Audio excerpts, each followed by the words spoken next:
Today I want to tell you a touching story. It's about an Apache man and a white woman, both haunted by loss. Through pain, they found love and a reason to stay. If this story touches your heart, leave a comment below. The first time Eleanor Barrett opened her eyes, the world was hushed in a fragile quiet, till only wind and distant crows dared to speak. A house of burnt beams framed her view, and beneath her lay the only trace of life she'd willed back into motion. A woman wrapped in soaked dresses, huddled in the dust. Nantan Loma stood over her, shadowed by the weak morning sun that filtered through broken timbers. He regarded her, the blue-eyed stranger, the dat legende, the Chiricahua spoke of, for several heartbeats before word came. "Drink," he said, offering a gourd of water, its surface rippling with soft light. She drank, trembling, and found herself swallowed by fear of what might come next. He did not speak again at first. When Eleanor tried to stand, her legs buckled. Pain sharp, foreign spread across her side. Nantan caught her, guided her to a patch of adobe bricks, still warm from overnight flames, and helped her sit. In silence, he tore a strip of cloth from his shirt and tied it around her ribcage. The pressure was firm, grounding. She realized then that he was no rescuer come for praise, but a man carrying ancient grief, ash-white and unspoken, like the soot that coated the old chapel's rafters. Over the next days, the desert scanned the ruined structure became their world. Eleanor woke stiff, her side bandaged. Nantan offered her rabbit stew, its flavor smoky and unfamiliar. She ate slowly, nursing each bite, like it might pull her whole back from something dark. His healing meant little discussion. He measured herbs using methods whispered down through generations, stains of green leaves dried and tied with sinew, smoke offered at dawn. A breath in ritual, an appeal to unseen forces. In that smoke, he said, the world spoke. Ancestors listened. That night, Eleanor watched as he lit a small fire inside the ruin. He knelt and let the dry herbs burn. White smoke spiraled toward cracks in the roof, like rising prayer. "You believe in that?"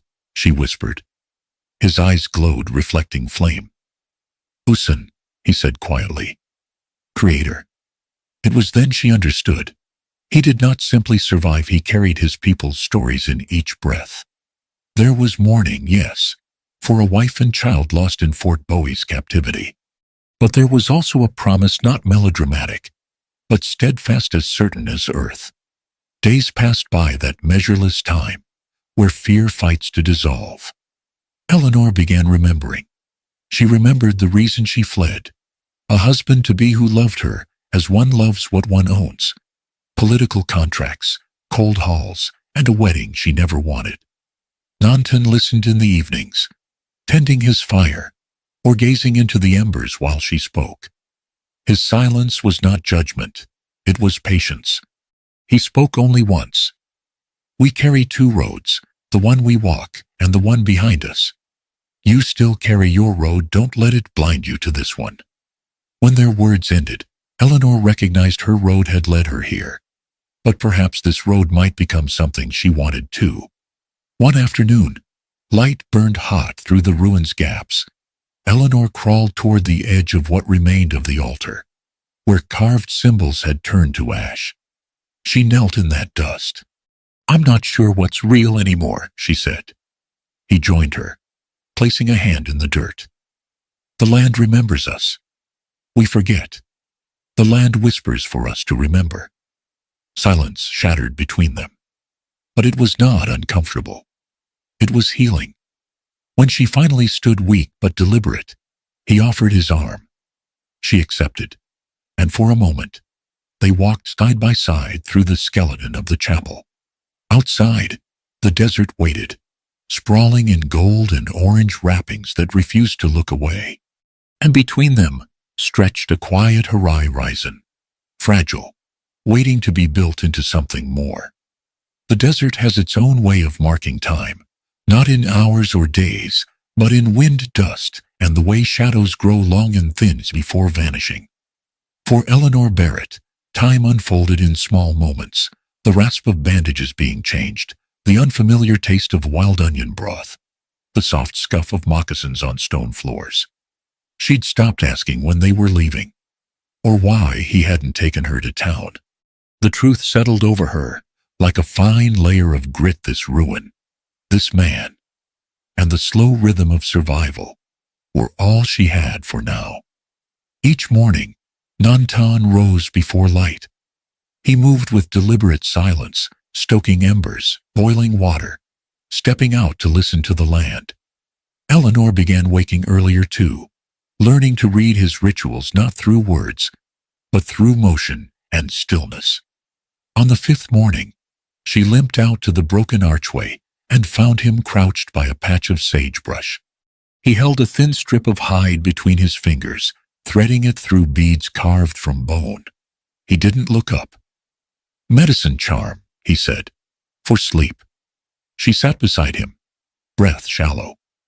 "For me?" He gave the faintest nod. "You call names in your dreams. Cry without tears." Her throat tightened. She hadn't known he could hear. That night, she held the charm to her chest and let herself remember. Not the assault, not the carriage doors slammed shut, not the hands pulling her back into silk and silence. She remembered her mother. Julia Barrett had worn the same gold cross every day of her life, a gift from her father, a soldier-turned-preacher. She taught Eleanor to read under an oil lamp, to whistle like a meadowlark, and to recognize false kindness when it came dressed as easy. "I raised you for freedom, Elle," she used to say, "not for show." Yes, when her mother died, Knox came into their lives like fog rolling off the Mississippi, quiet, soft-spoken, and thick enough to drown in. Eleanor told Nantan these things while he shaved cedar bark by firelight. She wasn't sure he understood every word, but he never interrupted. When she paused, he said only, "Your mother walks close. She's not done speaking." She blinked back, the sting in her eyes. "Do you believe in ghosts?" He blew softly into the cedar shavings. They caught flame with a whisper. "Not ghosts," he murmured. "Memory. The kind that walks beside us. Makes no sound but leaves tracks." Days passed. Her strength returned. She moved through the chapel like someone born again, to movement, still sore, still cautious, but no longer broken.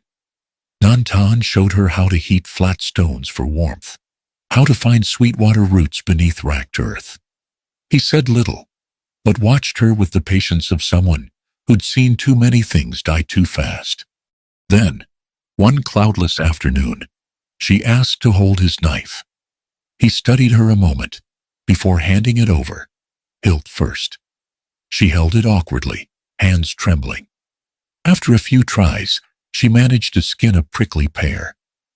"Not bad," he said finally. Her lips parted in surprise. It was the first praise he'd offered. "I didn't think you believed I could learn," she said. He turned back to his fire. "I don't teach people I don't believe in." Yes, the words settled deep, anchoring her more than she expected. One evening, she noticed a line of notches carved into the adobe near his bedroll. Each mark was the width of a finger, old and sun-faded. "What are these?" she asked. He hesitated, then tapped one of the deeper cuts. "My wife, my son." Then another, shallower. "My brother." Then all the rest. She touched the wall gently. "Fort Bowie?" His nod was small, sharp. Eleanor sat beside him, unsure what to say. After a while, she reached into her satchel and drew out a worn envelope, the one she'd kept hidden even as her coach burned. "This is my mother's last letter," she whispered. "She wrote it when she was sick, but I couldn't open it. Not when Knox stood at the door asking for my hand." She traced her thumb over the seal. "I thought maybe if I ran far enough, the words inside wouldn't matter." Nantan didn't speak. Instead, He reached into the coals and pulled out a flat stone, laying it gently on the ground. "Then it waits with you," he said. "When you're ready." She nodded, not trusting her voice. That night, a soft rain fell. Eleanor woke with her fingers curled around the charm he'd given her, and for the first time since she'd arrived, her sleep had held no ghosts. She stepped outside, barefoot, letting the rain soak her nightdress and skin. The wind smelled of sage and juniper. She closed her eyes and let the desert wash her clean. Behind her, Nantan stepped into the doorway, silent. She turned. For a long moment, they stood in the rain, watching each other. Then she said, voice barely above the wind, "I think I'm starting to remember who I was before all this." He stepped forward. "That woman, she's still here. The desert remembers." Their hands met, not grasping, but resting palm to palm, as if trading warmth through skin alone. And in that simple touch, beneath a silver-gray sky, Eleanor felt the faintest shift in her soul, like dry earth giving way to seed. The first time Eleanor tried to split wood, the axe lodged sideways into the grain and refused to come out. She stood over it, hands blistered, breath short, and cursed under her breath. Behind her, Nantan sat repairing a cracked saddle strap. He said nothing for a time, then spoke without looking up. "Don't fight the grain. Let it show you where to break." She wiped her brow. "It's not the wood I'm fighting." He looked up. Their eyes met across the dusty clearing. "Then you're losing to something that ain't even standing here." Eleanor blinked, unsure if he meant Knox, the life she fled, or something deeper. Maybe all of it. By the next morning, her palms were wrapped in cloth, and she split 3 logs clean. Nantan didn't praise her, but his silence carried approval, now warmer, steadier. Their days found rhythm. Eleanor gathered kindling. Nantan hunted or carved. At dusk they sat by the fire, sharing meat, stories, or simple silence. Some nights he taught her Apache words: water, sky, fire. Some nights she taught him names for constellations. "What do you call that one?" she asked, pointing. Nantan followed her finger. "No name in my tongue. But my mother, she used to call it the woman who waits." She smiled. "I like her already." One afternoon, Nantan handed her a small bow. "Try." She hesitated. "I've never even held one." "Then today's the first time." The string bit her fingers. The arrow dropped short. She tried again, and again. On the 4th try, the arrow sailed halfway to the tree stump. Nantan grunted, impressed. "The deer will live, but it'll feel wind on its neck." She laughed for the first time in weeks. It startled both of them. That night, the fire was low, and the wind carried a ghostly hush through the chapel walls. Eleanor sat cross-legged near the coals, her mother's letter unto opened in her lap. "I think she knew," she whispered. "About Knox, about what he'd do." Nantan poured hot water into a tin cup. "Mothers know storms before they see clouds." She traced her thumb over the envelope's edge. "She told me to trust my own voice, but I let it get quieter every year until I could barely hear it." He handed her the cup. Their fingers brushed. "You're speaking now." They held that moment longer than they should have, long enough to feel it shift the hush between friendship and something heavier, warmer, more dangerous. Later that week, while checking the snare line, they found a fox half caught, whimpering but still alive. Eleanor knelt, tried to free it, but its teeth found her wrist. She cried out. Nantan moved like lightning, binding the fox with his cloak, whispering in Apache as he held the trembling animal still. When the fox was gone, Eleanor sat on a rock, bleeding and quiet. Nantan cleaned the wound, hands gentle but firm. "You should have let me do it," he muttered. "I needed to try," she repeated. He looked up, eyes steady. There's a difference between courage and recklessness. I spent too many years choosing silence.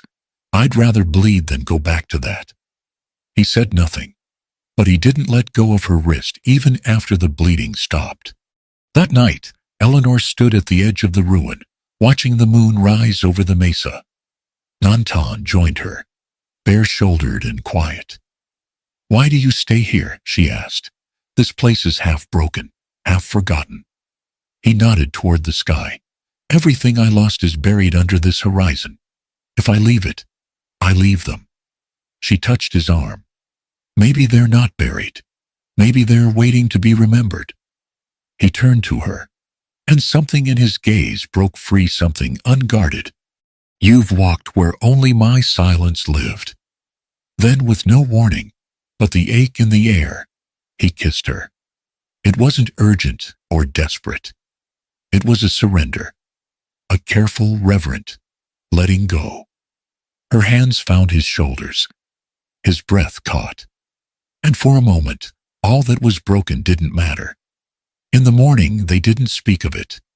But when she handed him his knife later, their fingers lingered just a breath longer than needed. That afternoon, a rider came. The horse was dust-caked and tired. Its rider wore a gray coat and carried no insignia, only a hunting rifle and a badge no law had given him. Eleanor froze. Her hand reached for Nantan's without thinking. The man dismounted with practiced ease. He didn't raise his weapon, but the threat lived in his eyes. "Name's Jude Barlow," he said. "I'm looking for a runaway named Eleanor Barrett. Blonde, scar on her wrist. Travels light." He tipped his hat to her. "Found you." Nantan stepped between them. "She stays." Barlow smirked. "This ain't your war, Chief." "She stays," Nantan repeated, voice flat. Barlow looked at Eleanor again. "Knox wants her back. Claims she's unwell. Claims she stole something." He let the lie sit. Eleanor stepped forward, heart pounding. "And what does he think I stole?" Barlow shrugged. "Pride. Maybe position. Maybe peace." He nodded to Nantan. "You're welcome to go back to being nobody. This ain't your concern." Nantan didn't move. Barlow tipped his hat again. "You've been warned." And he rode off into the dusk, leaving hoofprints like sods across the sand. That night, Nantan sharpened his knife longer than usual. Eleanor sat near the fire, arms wrapped tight.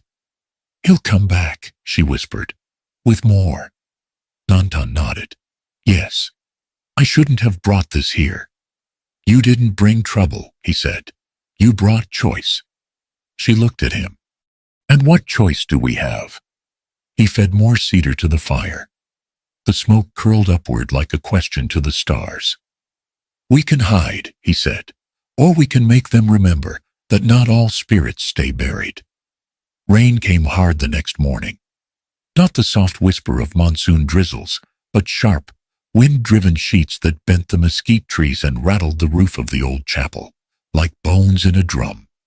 Eleanor and Nantan worked in silence, securing what little gear they had.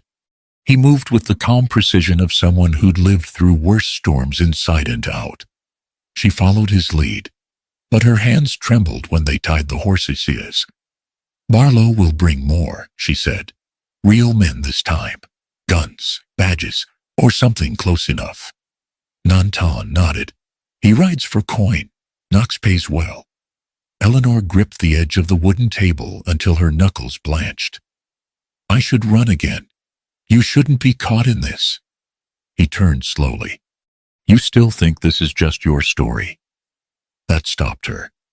"I was already hunted before you came," he said. "Now at least I have something worth facing them for." They spent the rest of the day preparing.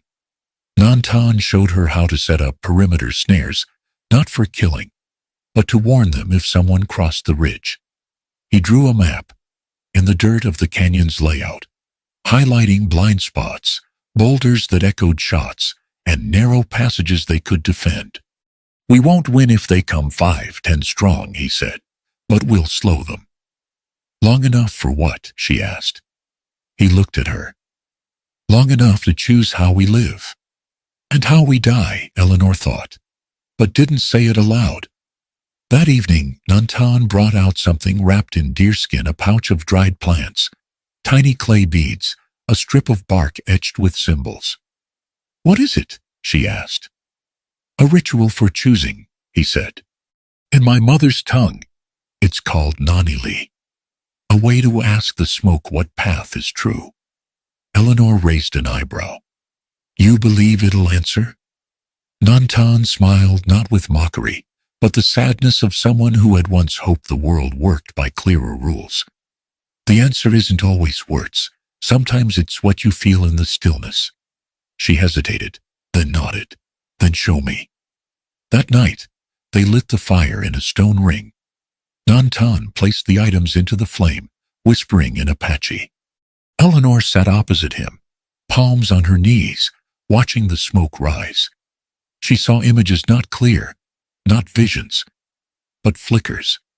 Her mother's face, the sound of a church bell, her own hands bleeding as she pulled at a locked door. And then, laughter.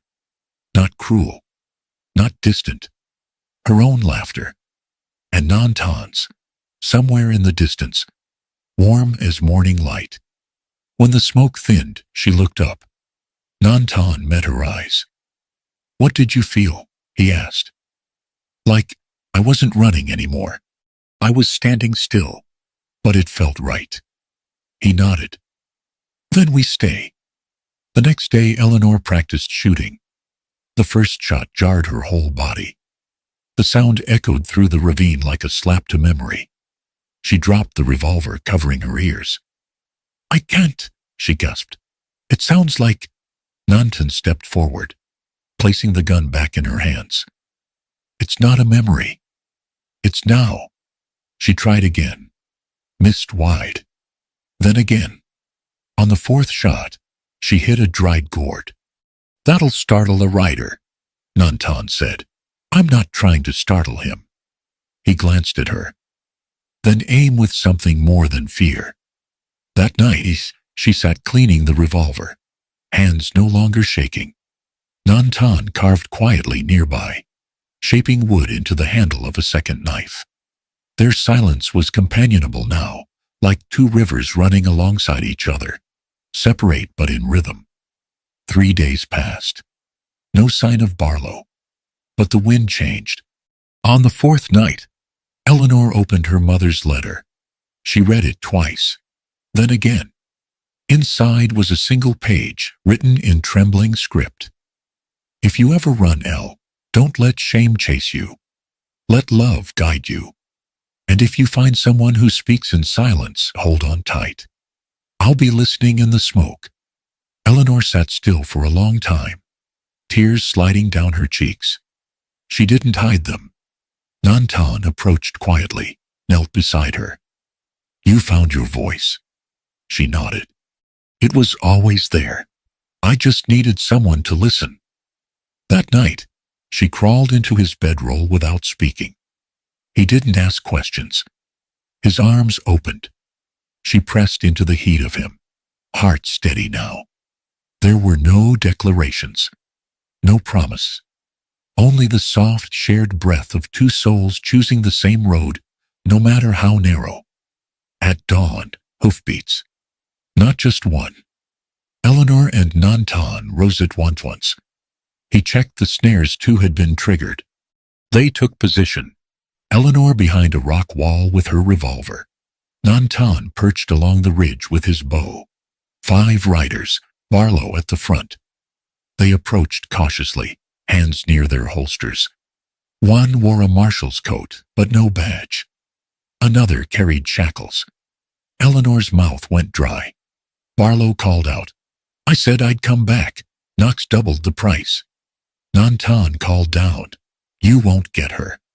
Barlow grinned. Ain't planning to take her. Just need the body to prove we tried. Eleanor stepped forward. Then you'll have to try harder. She raised her gun. Barlow's smile faded. You sure you're ready to die for this, Miss Barrett?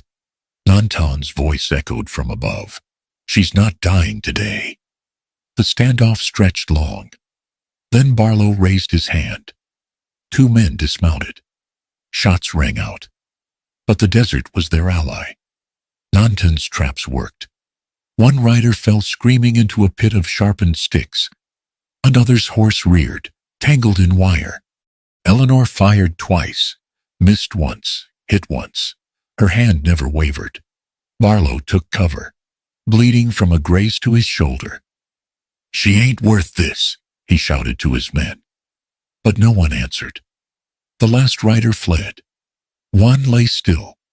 Barlow cursed, grabbed the reins of his horse, and galloped away. When silence returned, Eleanor exhaled for the first time in what felt like hours. Nantan came down, blood on his sleeve but alive. They didn't speak. Not yet. Instead, they began cleaning up, burning the bodies, burying the blood-soaked earth beneath stone. As the fire crackled, Eleanor dropped the shackles they'd brought into the flames. The metal hissed, twisted, blackened. No more chains, she said. Nantan met her gaze. Only choice. And from the chapel behind them, smoke curled once more into the sky. The air smelled of burnt iron and dust. Smoke drifted low over the ravine like an old god remembering its wounds. Eleanor stood at the edge of the clearing, hands shaking, breath ragged. Her revolver hung limp at her side, smoke still curling from the barrel. Blood stained the cuff of her dress. Not hers. They had won. But it didn't feel like victory. Ishkoten was dead. Nantan knelt beside his friend's body, his face blank, unmoving. He pressed his palm to the warrior's chest, whispering words Eleanor couldn't understand. The Apache man had arrived just 2 nights before, bringing quiet confidence and extra hands to their defense.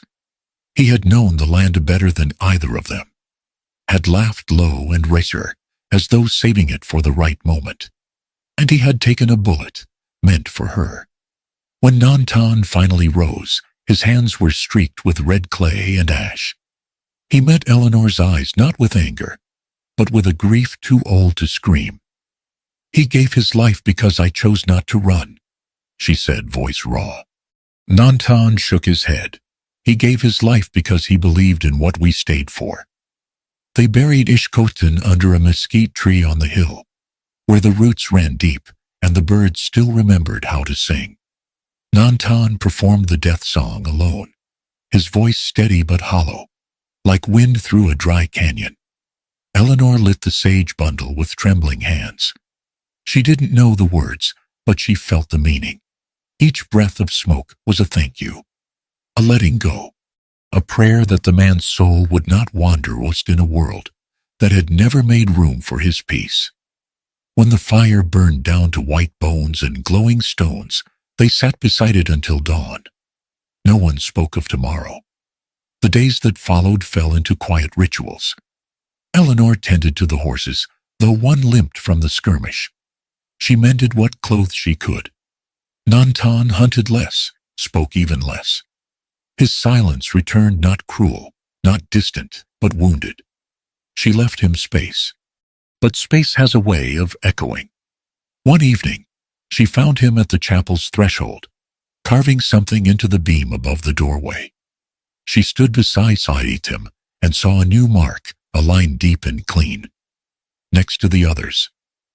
For Ishkoten, she asked. He nodded. He was my brother in spirit. His mark belongs here. She reached out, touched the notch. Then mine should be here too. He looked at her, brow furrowed. You're not dead. No, but I'm not who I was when I came here. She took the knife, carved her own small symbol, not a line, but a circle, open on one side.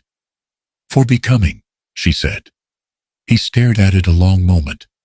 Then, without a word, he took her hand and pressed it to his heart. That night, Eleanor lit the fire herself. They sat close. not out of need but because the silence no longer hurt. "Tell me about your son," she asked softly.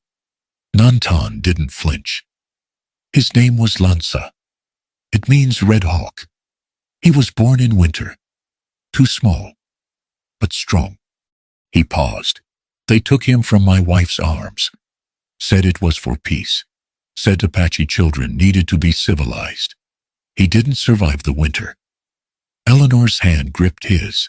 "I'm so sorry." He nodded. "They buried him behind a fence. I was not allowed to see him. So now I carry him here." He tapped his chest.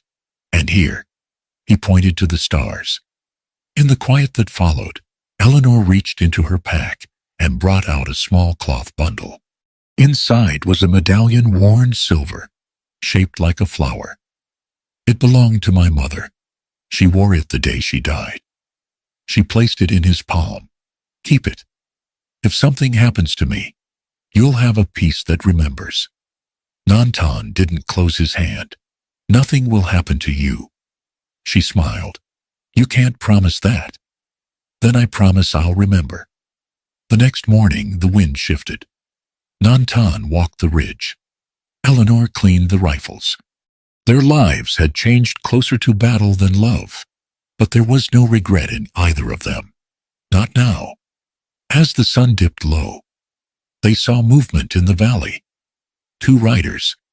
One bore the limp body of a man tied to the back of his saddle. A warning. Knox had returned. This time he didn't send mercenaries. He came himself. They took cover. Eleanor crouched behind the rock wall, aiming her rifle with hands steadier than she'd ever thought possible. Nantan crouched beside her, bow drawn. Knox stopped 20 yards from the chapel. He wore a clean suit, dustless boots, and an expression like a man who'd never lost a battle. "I'll make this quick," he called out. "Hand her over, and I'll let you live." Eleanor stood slowly. "I'd rather die here than rot in your house." Knox's smile didn't reach his eyes. "Then you'll die in dust." The fight was short and brutal. Nantan struck the first man with an arrow to the throat. Eleanor shot the second as he tried to flank her. Knox charged forward, pistol raised, firing wildly. A shot rang out. He fell. Eleanor's hand trembled. Smoke curled from the barrel of her revolver. She had not missed. Knox didn't die instantly. He gasped, hand pressed to his stomach, blood spreading through his white shirt. Eleanor walked to him. She didn't speak, only watched. His eyes searched hers not for mercy but understanding. He found neither. Then he stilled. That night, they lit a new fire, not to mourn, but to mark. They called it the bone fire, where memory burned, but the past no longer ruled. They burned Knox's suit, his letters, the chain he'd brought. Eleanor stood beside the flames, eyes dry, voice strong. No more hiding, no more shame. Nantan wrapped his arm around her. Only choice. And under a sky white enough to hold all their scars, they let the last ashes of their old lives blow free into the dark. The desert was quieter now. Not silent, no. It never truly slept, but softened. As if it too had exhaled after holding its breath far too long. The wind ran gentler through the mesquite. The coyotes called from farther off.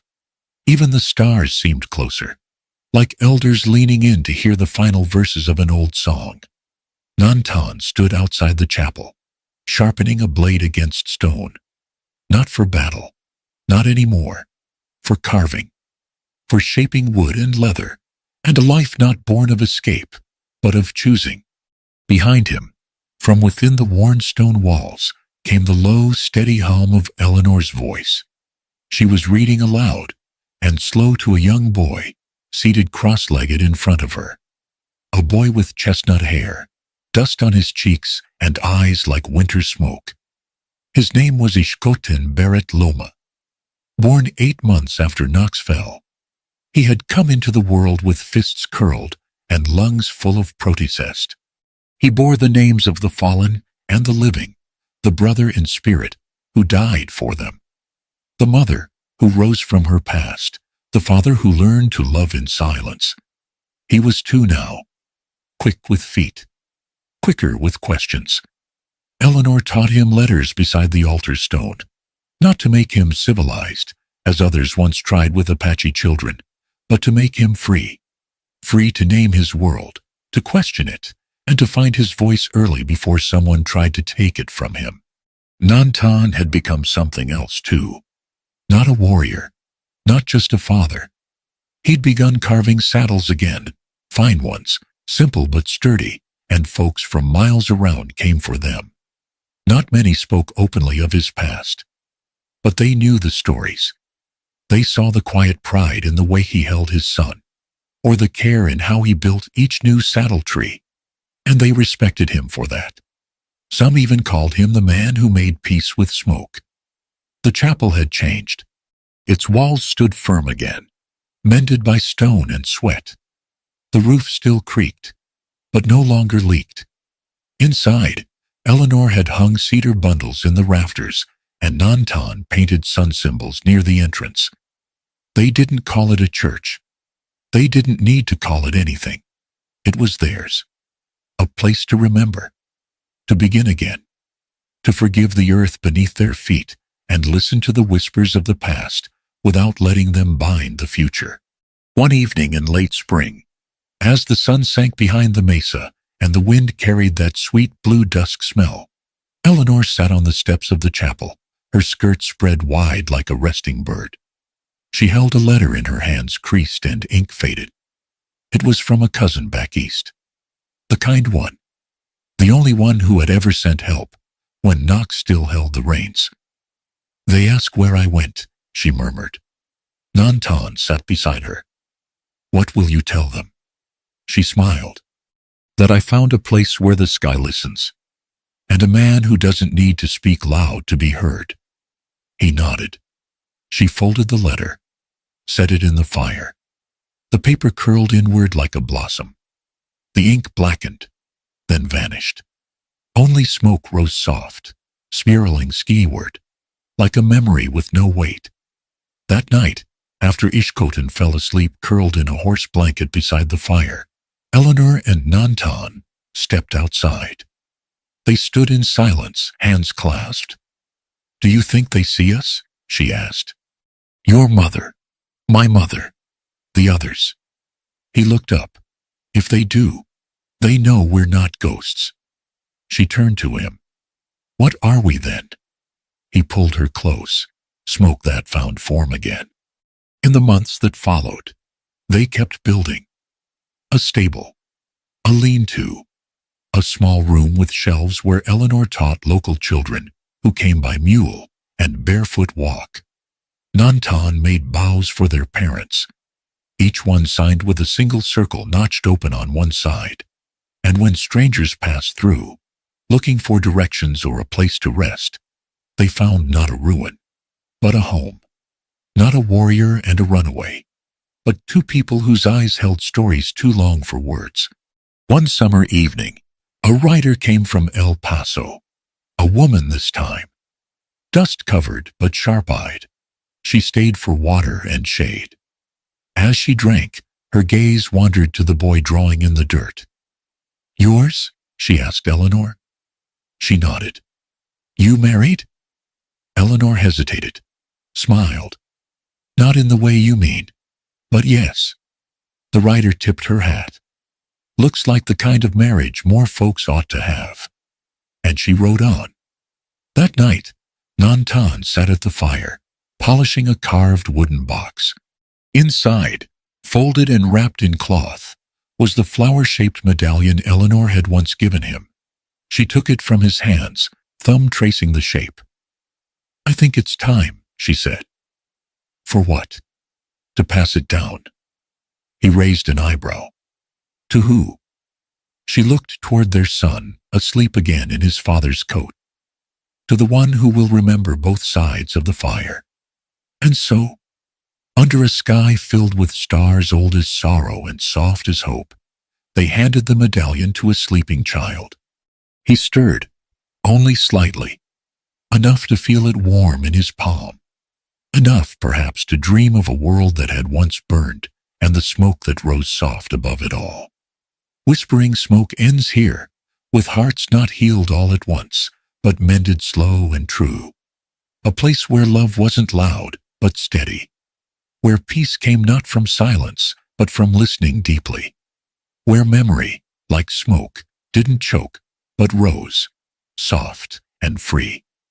Thank you for listening all the way to the end of this story. I'm truly glad you stayed with me. Your support means so much. Please consider giving this video a like and subscribing to the channel so I can keep bringing you more heartfelt stories like this one.